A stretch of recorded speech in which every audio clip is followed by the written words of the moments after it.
16세는 1754년에 태어났고 1년 먼저. 그랬고 1766년이면 아랭턴 되게 11살이거든요. 11살에 정략 결혼을 하고 1770년 15살이 되던 해에 결혼식을 올리기 위해서 떠납니다. 결혼 행렬에 떠나요. 떠나는데 서로 다 양보하지 않아요. 어떤 나라에서 결혼을 할 건지. 그래서 오스트리아 땅도 아닌 프랑스 땅도 아닌 켈과 스트라스부르크라고 하는 곳이 있어요. 그거 한번 찾아보시면 라인 강이 흐르고요. 오른쪽은 켈, 독일이에요. 왼쪽은 스트라스부르크라고 하는 곳이 있어요. 여기가 어디냐면 혹시 알사스와 로렌이라고 들어보셨어요? 알사스 지방. 혹시 알퐁스 도데의 마지막 수업이라는 거 안 배웠어요? 저는 있었는데 학교 다닐 때. 아, 지금은 그게 그것이 없어요? 그게 뭐냐면 그 알사스 지방이 석탄, 철강, 그 다음에 날씨가 온화해요. 그래갖고 화이트 와인을 만드는 이 최적의 기후를 갖고 있는데, 여기가 뭐냐면 혹시 유럽 사람들이 아이스 와인이라는 걸 귀부 와인이라는 걸 먹는데 그거만큼 비싸진 않으면서 되게 달달하면서 먹을 수 있는 리즐링이라는 와인이 있어요. 이게 바로 여기 거예요. 이 알사스 지방의 그 알퐁소들의 마지막 수업은 뭐냐면 1618년부터 48년 30년 종교전쟁이 베스팔렌 조약인데, 베스팔렌 조약에 그 프랑스가 아까 승리했다 그랬죠. 그래서 프랑스가 그 알사스와 로렌 땅에 깃발을 꽂아요. 그런데 1870년부터 71년까지 푸푸전쟁이 일어나요. 푸푸전쟁, 프로이센과 프랑스예요. 그래서 푸푸전쟁이 일어나면서 프로이센 독일에서 제일 먼저 찾아오는 게 알사스 로렌 땅을 찾아오는 거였어요. 왜냐하면 석탄, 철강, 와인 모든 게 거기 다 묻혀 있거든요. 그래서 그 독일에서 그 알사스 로렌 땅을 가져와요. 뺏어와요. 그 푸푸전쟁의 승리의 대가로. 그러니까 오늘까지만 불어로 수업을 해야 돼요. 그래서 아멜이라고 하는 선생님이요, 장학사가 올 때만 입는 그 양복을 멋있게 입고 왔고요. 그러니까 프란츠라고 하는 학생이 뛰어놀다 학교에 지각을 했어요. 지각을 해서 여전히 매일 지각을 했지. 지각해서 이제 가서 보니까 분위기가 달라. 완전히 선생님은, 아멜이라는 선생님은 장학사님이 올 때나 입는 양복을 갖춰 입고 왔고, 학부모님들도 다 와 있고, 분위기가 아주 장난이 아니에요. 썰렁해. 그래갖고 보니까 내일부터는 독일어로 수업을 해야 돼요. 불어를 쓰면 안 돼. 우리로 치면 뭐예요? 그렇죠. 일제강점기 때, 조선 한국어를 하면 안 돼. 내일부터는 일본어로만 해야 돼요. 그래갖고 선생님이 이제 이런 얘기를 해요. 그러고 나서 그랬더니 이 프란츠라고 하는 학생이 이럴 줄 알았으면 불어를 열심히 좀 배울 걸. 라고 이제 그 표정을 보고 선생님이, 너는 여지껏 열심히 공부 안 했어도 네가 지금 네 표정을 봤을 때 지금 뉘우치는 것 같다. 그걸로 나는 만족한다. 라고 선생님이 얘기를 해요. 프란츠라는 학생한테. 그리고 이제 종이 쳐요. 교회에서 종 치면 더 이상 이제 불어를 쓰면 안 돼요. 말하면 안 되잖아요. 종 쳤거든요. 그래서 선생님이 칠판에다 뭐라고 쓰면 비바 프랑스, 프랑스 만세 쓰고 나가요. 그럼 얘기가 끝나거든요. 우리 치면 뭐예요? 대한독립 만세, 대한독립 만세, 조선 만세. 선생님이 그거 하고 이제 일본어를 하는 거 똑같은 거예요. 이게 바로 알퐁소 도데 마지막 수업이에요. 이게 배경이 되는 게 바로 이 알사스 지방이에요. 지금도 알사스 지방 관광객들 많이 가요. 여기 가면 그 스트라스부르크라고 하는 곳, 콜마르 이런 많은 곳들이 있는데요. 아기자기한데 불어, 독일어, 그러니까 뭐 할 줄 아냐고 물으면 영어는 못해도 불어, 독일어, 네덜란드는 합니다. 어쨌든 그런 곳이 지금도 있어요. 그렇습니다. 그래서 이 라인강이 흐르는 이 켈과 스트라스부르크라고 하는 곳에 가건물을 지어 놓고요. 오스트리아의 황녀죠. 프랑스의 부르봉 왕가로 시집가갖고 지금은 빈궁마마지만 나중에 왕비마마가 될 거죠. 그래서 이런 그 신성한 의식을 치르는 건물을 지어놨어요. 건물을 지어놓고 여기에 가서 오스트리아 왕녀의 신분을 벗고 프랑스 부르봉 왕가의 빈궁마마가 돼서 나오는 거예요.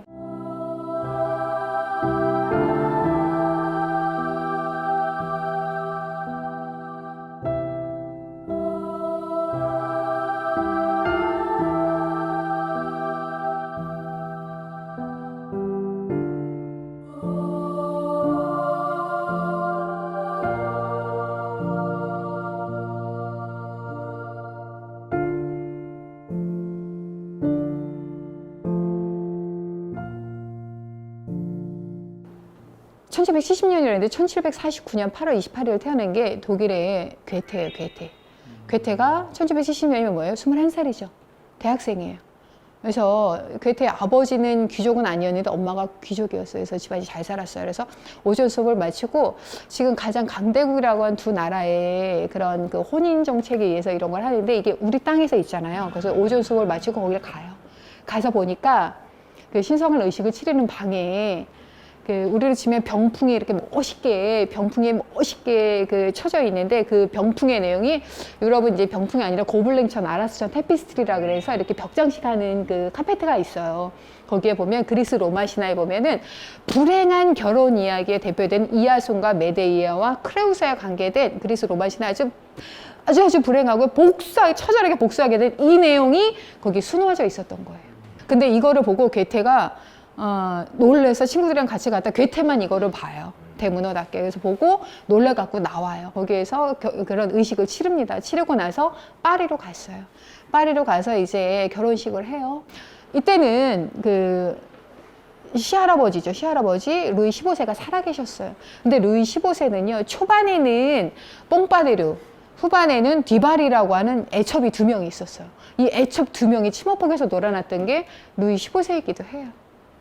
1772년도에 디바리라고 하는 여인 그 애첩에게 선물로 어마어마한 다이아가 540개 박힌 지금으로 치면 200억이래요. 200르브르라고 하는 지금으로 치면 200억에 해당하는 그 다이아 목걸이를 보석상에 맞췄거든요. 근데 그 540개 다이아를 준비하는데 얼마나 시간이 많이 걸리겠어요. 세공도 해야 되고. 이게 시간이 오래 걸렸고요. 1774년도에 루이 15세는 죽어요. 그래서 이 보석상은 그거를 열심히 준비해놓고 세팅하고 좀 했는데 못 팔게 됐잖아요. 디바리는 어떻게? 왕실을 나와갖고 이제 쫓겨갔고. 당연히 그래야 되죠. 그런데 그 궁정에서 생활을 하면서 그 오스트리아에서 시집온 왕녀잖아요. 그런데 이 마리 앙뚜아네트를 얼마나 구박을 했던지 이 디바리가 어마어마하게 구박을 했어요. 그리고 여기서 정을 못 붙였어요. 그리고 오스트리아는 독일어를 쓰죠. 프랑스는 불어를 써요. 불어를 쓰는데 시집 오기 전에 1766년 정략 결혼을 했고 1770년 그 시집 오기 전까지 프랑스에서 불어 가정교사가 왔어요. 와서 가르치는데 이게 늘지를 않은 채로 시집을 왔어요. 언어도 안 들려. 그리고 남편은 루이 16세는 너무너무 소심했고요. 생각하고요. 사색하고요. 혼자 있고 이런 거 좋아해. 그런데 마리 앙뚜아네트 누구예요?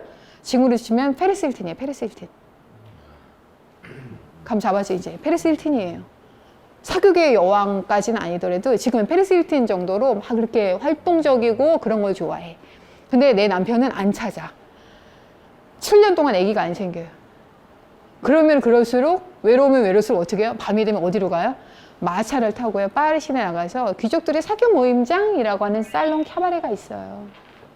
거기에 가서 내 신분을 감추기 위해서 가면을 쓰고 체인징 파트너 하면서 춤을 춰요. 춤을 추고 밤을 보내고 새벽녘이면 다시 베르사유 궁전으로 돌아왔어요.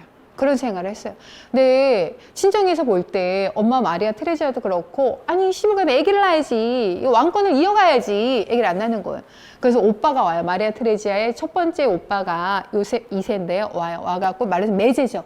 매제랑 얘기를 해. 얘기를 하고 보니까 이 루이 16세한테 그 문제가 있다는 걸 알아갖고요. 외과의로 추천해줘갖고 그렇게 이제 치료를 받고 아기를 낳기 시작하는데 4명을 낳아요. 4명을 낳게 되는데 첫 번째 딸은 72세까지 혁명 끝나고도 오래동안 살긴 했는데 그 엄마 아버지가 단두대 이슬로 사라졌다고 하는 그런 그 왕정이 무너지고 그런 거에 대한 그 트라우마를 살다가 되게 행복한 삶을 살지 못했고 대는 끊겼어요. 그리고 첫째 아들을 낳았어요. 마리 앙뚜아네트가. 첫째 아들은요 척추암 걸려서 죽어요. 그리고 이제 세 번째가 또 아들이에요. 태어난 세 번째 자식 아들로서 두 번째잖아요. 1795년 감옥에서 죽는데 보니까 발표는 뭐예요? 폐결핵이에요. 발표는. 근데 그 감옥을 지키던 간수가 들어가서 보니까 어마어마한 멍자국이라는 게 장난이 아니었던 거예요. 그러니까 어마어마하게 맞은 거지. 그런데 발표는 폐결핵으로 발표가 돼요.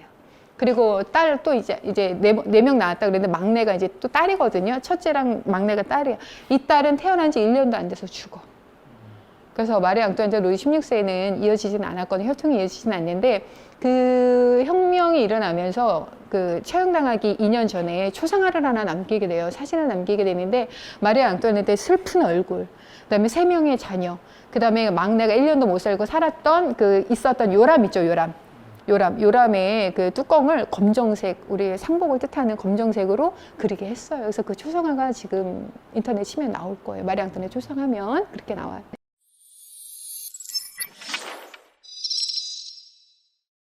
마리 앙뚜아네트는 그렇게 7년 동안 아기는 없었지만 이제 4명의 자식을 낳고요. 그래도 매일같이 밤이면 밤마다 파리 시내 나가서 그 사교 모임장에 가서 춤을 추고 베르사유로 들어와서 아침을 맞이해요.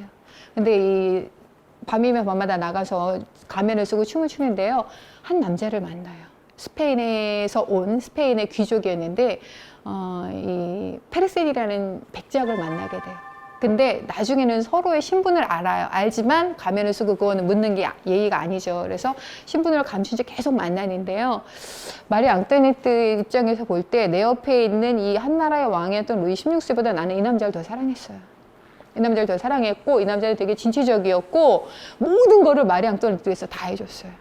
그래서 나중에 마리 앙뚜아네트의 그런 걸 보면은 나는 이 남자를 사랑하기 위해서 태어났고 지금도 이 남자를 사랑했고 죽어서도 이 남자를 사랑할 것이다 라고 하는 이 페르센이라고 하는 스페인 아니고 스웨덴의 백작을 너무너무 사랑했어요.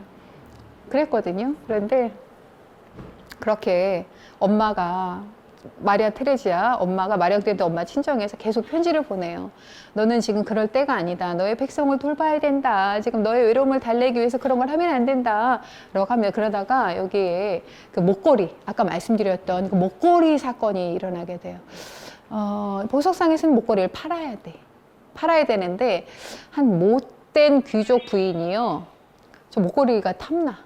그리고 어떻게 해요? 여기 추기경이 있는데 이 추기경님이랑 왕실 추기경이랑 마리 앙뚜아네트랑 사이가 안 좋아요.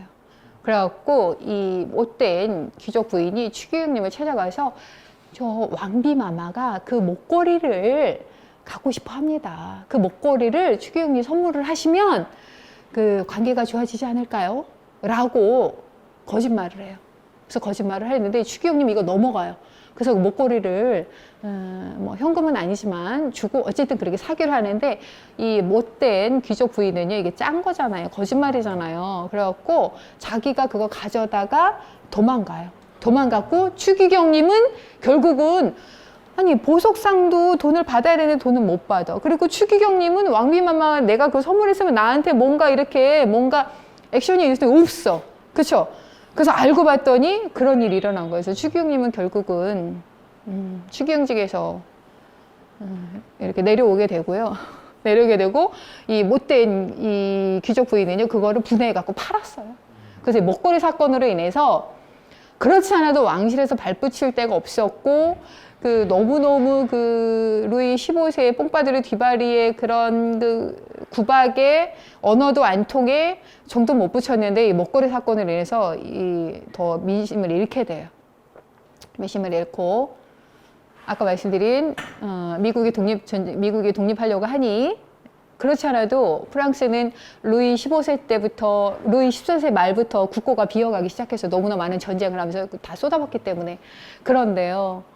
마리 앙뚜아네트 때는 그렇게 사치를 하진 않았어요. 근데 우리가 보는 거는 되게 사치를 했고 뭐 이렇게 막 나오는데 그렇게 사치를 한 여자는 아니에요. 그냥 자기 거 조금 했어요. 그런데 루이 16세가 워낙 검소했기 때문에 마리 앙뚜아네트 왕비마마가 해보인 거죠. 사치를 한 것처럼 됐는데 실제로 그러지는 않았습니다. 실업률은 높아가고 왕비마마의 인기는 떨어지고 그래서 이 먹을 게 없었던 이 시민파들이요. 우리에게 먹을 빵을 달라, 빵이 아니면 일자리를 달라라고 외치면서 베르사유 궁전으로 쳐들어옵니다. 그래서 참지 못한 1789년 7월 14일 날 참지 못한 이 우리 거를 찾아야겠다 해서 열받은 이 시민파들이요, 바스티유 감옥 소유의 무기로 습격하면서 프랑스는 걷잡을 수 없는 대혁명이 일어나게 돼요. 그래서 처음부터 감옥에 갇혔던 건 아니고요. 궁전에서 나오지 못하게, 궁전에서 살아도 되고 나오지만 못하게 했어요. 근데 여기다 편지를 써요. 누구한테? 자기의 정신적인 사랑, 아가페적인 사랑을 나눴던 스웨덴의 백작 페르센에게 편지를 보내나 좀 탈출하게 도와달라고. 페르센은요, 마차를 구해갔고요. 그 새벽에, 이게 새벽에 1791년 6월 20일이에요. 1791년 6월 20일 날 마차를 구해갔고요. 밤이 돼서 다 잠들으니 루이 16세 불러야죠. 마리 앙토네트 불러야죠. 이때만 해도 딸 하나 아들 하나 살았죠. 그러니까 이 두 명의 자식들, 근데 우리처럼 탈출하려고 안방에 넷이 모여 있었을까요? 아니죠. 우리도 보세요. 그 경복궁까지 다 떨어져 있잖아요. 그래서 이게 모이는데 시간이 걸렸어요. 예상보다 지체가 됐어. 그래가지고 어쨌든 만나갖고요. 탈출을 해요. 빠져나가. 파리를 빠져나가는데 계속 검문, 우리도 왜 국문을 나올 때 검문이 있는 것처럼 마찬가지예요. 파리를 벗어나면서 계속되는 검문이 있었는데 잘 빠져나가요. 빠져나가다가 페르세는 나는 여기까지라고 하고 페르세는 빠지는데요. 그렇게 빠져나갑니다. 근데 중간에서 그걸 다 말이 그렇게 밤새 갈 수가 없어요. 그래서 중간에 우리를 치면 주막에서 이걸 바꿀 수 있게 이거를 다 해놨는데 이게 아다리가 안 맞아. 이게 연결이 잘 안 돼서요. 처음 출발도 늦게 했고. 그래서 그 말을 타고요. 그 마차를 타는데 4명만 탔으면 좋았을 것을 거기에 먹는 것도 타야지, 시녀도 있지, 뭐 어마어마하게 많이 태운가 무겁게. 살으려고 했으면 좀 그렇게는 안 했어야 되는데, 근데 중간중간에서 말을 계속 바꿀 요량으로 이거를 다 해놨기 때문에, 근데 이게 안 맞아갖고 그런 거지. 그래서 어쨌든 가요. 그러다가 바렌까지 가요. 바렌 지방까지, 지금 독일이에요. 바렌은. 거기까지 가요. 갔는데 이미 궁전에서는 왕비가 없다는 걸 알았죠. 그래서 마차 한 대가 빠져나간 거를 다 알죠. 지금도 알지만 옛날에도 다 알았어요. 그래가지고, 근데 이 바렌에 가서 또 검문 검색이 있었어요. 검문 검색이 있었는데 신분증을 요구를 해. 신분증 요구하는데 보니까 이 바렌 지방 사람들이, 지금의 독일이지만 바렌 지방 사람들이 금화라고 하는 이 화폐, 지금도 왜 영국 화폐 보면은 엘리자베스 2세 여왕이 그 그려져 있잖아요. 화폐에. 이 화폐는 이게 왕이야. 근데 이 사람을 실제로 본 적은 없어. 근데 어쨌든 신분증을 요구를 해요. 근데 왕이라는 걸 알아. 느낌으로 다 알죠. 사람이 왕실 가족이라는 걸. 그래갖고 잠깐 시간을 벌기 위해서 이거를 신고를 해야 될까 말아야 될까 고민하면서 일단 그 우리 집에 가서 좀 쉬자고. 그래서 쉬라고 하는데요. 루이 16세는 여기서 치즈하고 와인을 갖고 오라 그래. 이거 마시면서 어쨌든 좀 쉬게 돼요. 그러면서 그 페르센이라고 하는 이 백작이 보낸 수아젤, 그 다음 페르센이 보낸 군대가 올 거예요. 와갖고 다 물리치고 우리를 친정에 있는 오스트리아로 보내줄 거거든요. 이 계획이 다 있었어요. 근데 여기서 잡혔잖아요. 잡혀갖고 이거 고민하는 거지. 어떻게 해야 될까? 그래서 결국은 파리를 압송을 해야겠다. 우리가 여기서 주로 잘못 섰다가 그 바렌 사람들이 볼 때 우리가 주로 잘못 섰다가는 우리 다 몰살당할 거잖아요. 그렇죠? 대세의 흐름은 뭐예요? 왕과 앙비를 파리로 신고를 해서 보내는 거였어요. 그래서 이 사람들은 그냥 현실에 충실했던 거죠. 그래서 왕과 앙비가 탈출했다라는 걸 알리면서 파리로 압송이 시작됩니다. 압송이 시작되는데요. 우리 옛날에 귀양 가는 마차 있죠. 귀양 마차에 구멍 숭숭 뚫리는 거기에 한 명씩 태워갔고요. 온갖 욕설을 주변 프랑스 사람들이 다 나와서 욕설을 하면서 파리를 압송이 돼요. 그래서 갇힌 게 꽁시에줄이라는 감옥이에요. 감옥에 갇혔어요. 감옥에 갇혔는데요. 이 마리 앙토네트 증후군이라고 있어요. 오면서 그 1791년 6월 20일 날 탈출을 했고, 밤에 탈출했고, 다시 파리로 온 게 1791년 6월 21일이거든요. 그 하룻밤 사이에 그렇게 탈출했고, 다시 파리를 압송되는 과정에서 어마어마하게 많은 욕설, 스트레스를 받아갔고요. 그 유럽 사람들이 금발이었던 머리가 하얗게 변했대요. 이거는 어마어마한 스트레스, 뭐 이런 거를 받게 되면 그렇게 머리가 변할 수 있대요. 그래서 이게 바로 마리 앙토네트 증후군이라고 하는 게 나왔어요. 그래서 꽁시에줄의 감옥에 갇혔어요. 그래서 나의 의지와는 상관없이 그냥 막 법이 집행됩니다. 그래서 남편이었던 루이 16세는 2003년 1월 21일 사용 언도 기요틴이라고 의사가 만든 단두대에서 먼저 사용을 받게 돼요. 그러면서 더 이상 이 피를 보지 않았으면 좋겠다라고 하는, 나를 죽음으로 인해서 더 이상 이 땅에 내가 죽음으로 인해서 평화가 찾아온다면 나는 기꺼이 목숨을 내놓겠다고요. 더 이상 이런 일 없었으면 좋겠다라는 얘기를 하고 단두대 이슬로 사라져요. 그랬고 마리 앙뚜아네트는 그로부터 약 한 9개월 뒤에 사형 언도를 받게 되는데요. 마지막 편지를 써요. 그 사이 좋았던 시누이에게. 나는 떳떳합니다. 난 잘못한 게 없습니다. 그렇기 때문에 난 당당합니다. 그리고 나의 사랑하는 아이들이 너무 불쌍합니다. 그리고 아가씨도 너무 잘해줘서 고마웠다라고 하는 편지를 쓰는데요. 이게 다 끝나기도 전에 잡혀가요. 잡혀가서 파리에 가면 꽁코드 광장이라고, 화합의 광장이라고 있거든요. 거기에 기요틴 의사가 만든 단두대가 있어요. 그래서 거기로 가는데요. 이제 마지막 한마디를 하죠. 마지막 한마디를 하고 와요. 왔는데 이 사형 집행관의 발을 밟아요. 마리 앙뚜아네트가. 발을 밟아갖고, 발을 밟았으면 어떻게 해야 돼요? 미안하다고 한마디 해야죠. 빠으동, 불어로 미안합니다. 빠으동, 빠으동, 일부러 그런 게 아니에요. 라고 하는 마지막 말을 남기고요. 단두대 이슬로 사라집니다. 그래서 마리 앙뚜아네트는 시대를 잘못 타고난 거죠. 시대를 잘못 타고났고요. 마리 앙뚜아네트의 그 사형을 받게 되는 그 죄명이 뭔지 아세요? 죄명이 어이없어요. 아동학대죄. 아동학대죄. 그 감옥에 갇혀있는 자기 둘째 아들 있죠. 둘째 아들을 막 어떻게 해갖고 근데 마리 앙뚜아네트에게 제목을 붙일 게 없어. 뭔가 사형을 내릴 만한 제목을 붙일 게 없어요. 정말 잘못한 게 없거든, 이 여자는. 그래갖고 자기 아들을 학대했다라고 하는 아동학대죄. 근데 자기 아들 어떻게 학대를 해요? 그러니까 그 감옥에 갇혀있는 둘째 아들이 좀 약했거든요. 그래서 그냥 그걸 만들기 위해서 그렇게 흘러간 거예요. 그래서 나는 이거에 의해서 이렇게 흘러왔다라는 말을 본인 스스로가 해요. 그래서 아동학대죄를 뒤집어 쓰고 사형을 받았어요. 받았는데 힘을 가지세요. 권력을 가지세요. 힘을 가져야 되잖아요. 역사는 다 강제편에 쓰여지게 되고요. 다 지금까지 말씀드린 게 다 전쟁이면서 다 힘의 싸움 아니에요? 강해지려고 하는 원리잖아요. 그죠? 힘을 가지세요가 제 오늘의 얘기의 주제예요.